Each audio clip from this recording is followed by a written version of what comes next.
our generation, my journey in Magic started with the internet. And among all the video performances, tutorials, and memes, there was one video that stood out to me. A video of somebody shooting a card out of a deck with one hand, catching with the other, with a flurry of movement that my eyes couldn't even catch.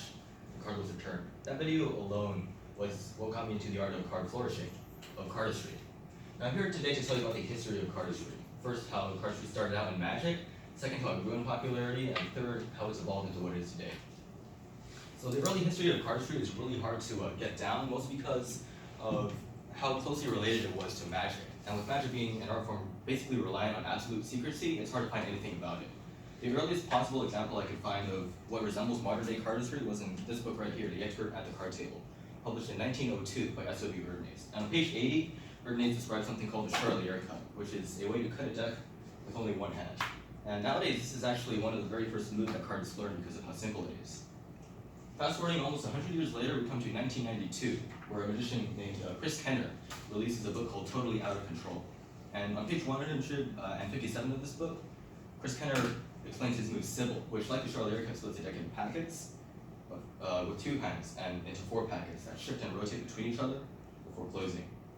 And this move is has actually really influenced modern-day cardistry. In fact, most modern-day moves are at least kind of loosely based on Chris Kenner's Sybil method. So now that we talked about how cardistry has started out, next we'll talk about how cardistry became popular in the first place. So with the introduction of VHS, DVDs, and even the early internet, magicians from all over the world could communicate with each other. And one of the first magicians to really make use of this new technology was Brian Tudor, who in 1999 released a VHS tape called Show Off. And as you can guess, it was dedicated to moves solely for showing off. And some of the moves, like the Revolution cut, are still used today. But the single most influential force of cardistry came years later in the form of two magicians, two twins in fact, who have actually had a chance of meeting, Dan and Dave Buck. Now what Dan and Dave was different, what they did was different. What they did was they used modern, cool and hip filming techniques to create and release multiple DVD sets on Magic and cardistry. In fact, some of the moves, like the worm, are very, very influential today. And according to an article from Vanity Fair in 2015, the two twins actually made over $2 million in sales from just one of their DVD sets alone. And the worldwide recognition that cardistry was getting because of these two ended up leading to the creation of the term cardistry itself. So now that we talked about how cardistry became popular, next we'll talk about how cardistry has evolved since then.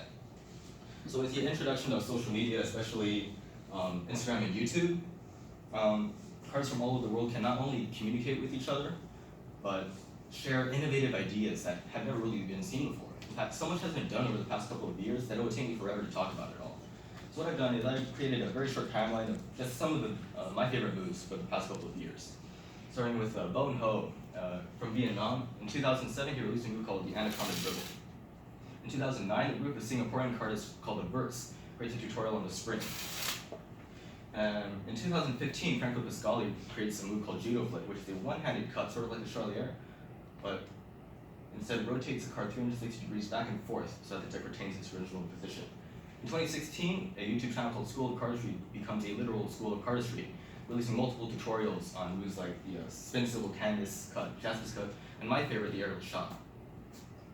And in 2018, the r/cardistry community on reddit.com creates a Google Doc containing tutorials for all of these moves and many more for anybody interested in cardistry to access. So today, I've told you about the history of cardistry, from how it started out to how it became popular and how it's evolved into something much bigger than what it once was. And as we've seen, it's not going to stop anytime soon.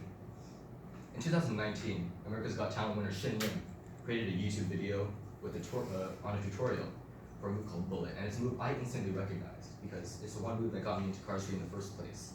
It's a move where you shoot a card out of a deck with one hand, catch it in the other, and with a flurry of movement, almost faster than I can see, the card was returned. And this is the art of cardistry. Thank you.